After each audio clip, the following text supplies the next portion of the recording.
आदमी ने रस्सी काट दी, कसाई को अपने साथ ले गया, फिर एक टहनी काटी, अतिरिक्त शाखाओं को हटाया और बर्फ के मैदान में एक जाल लगा दिया। पीछा करने वाले जल्द ही पहुंच गए। इस तरह जवान सेनापति गंभीर रूप से घायल होकर जमीन पर गिर गया, लेकिन कप्तान ने देखा कि वो अब चल नहीं सकता था। उन्हें पीछे न खींचने के लिए कप्तान ने गोली चलाकर जवान सेनापति को मुक्ति दे दी। दूसरी ओर भागते समय आदमी का सामना एक डाकू से हुआ। डाकू ने उसे धमकाने के लिए अपनी बंदूक निकाल ली। आदमी ने शांत मन से खंजर उठाया।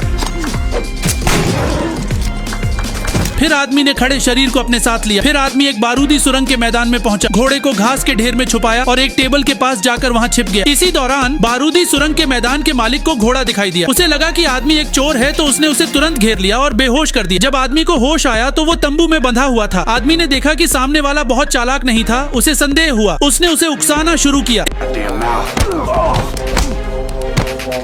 इस तरह आदमी ने खंजर हासिल किया, रस्सी खींची और तंबू से निकल गया। कुछ दूर जाकर उसने देखा कि उसका पीछा करने वाले लोग उसे ढूंढ रहे थे। उसी समय बारूदी सुरंग के मालिक ने भी देख लिया कि आदमी भाग रहा है। इस तरह दोनों टीमों ने आदमी को घेर लिया और उसे लूट लिया। फिर उसने अस्तबल से एक घोड़ा चुराया और निकल पड़ा। आधी रात में उसके अंदर की बुराई ने उसे सोने नहीं दिया। दरअसल 1865 में कप्तान एक सेवानिवृत्त सैनिक था। फील्ड में लौटने के बाद उसने अपने बेटे के साथ खेती शुरू की, लेकिन इसी दौरान पास घोड़ों की आवाज सुनाई दी और उसे एहसास हुआ कि उसके खेत को लूटा गया है। वह प्रधानमंत्री के घर की ओर दौड़ा। हालांकि युद्ध खत्म हो चुका था, उसने अपनी हार को स्वीकार करने से इनकार कर दिया और प्रधानमंत्री से बदला लेने का फैसला किया। उसने घर को जलाने का आदेश दिया। प्रधानमंत्री भी वहां पहुंच गए। आग तेजी से फैलने लगी और उसे प्रधानमंत्री के 1 साल के बच्चे की याद आई। वह कमरे में भागा और उसका बेटा भी उसके पीछे गया। आग बहुत तेज थी और उसकी पत्नी कमरे में फंस गई। उसने अपने पति की ओर देखा, लेकिन प्रधानमंत्री कुछ नहीं कर सके। इस समय उनके बीच सिर्फ राष्ट्रीय दुश्मनी ही नहीं बल्कि पारिवारिक दुश्मनी भी जुड़ चुकी थी। आदमी को उम्मीद नहीं थी कि घर में एक बच्चा भी था। उसने अपने आदमियों से सवाल किया। अपराध बोध के चलते उसने अपनी वर्दी उतार दी।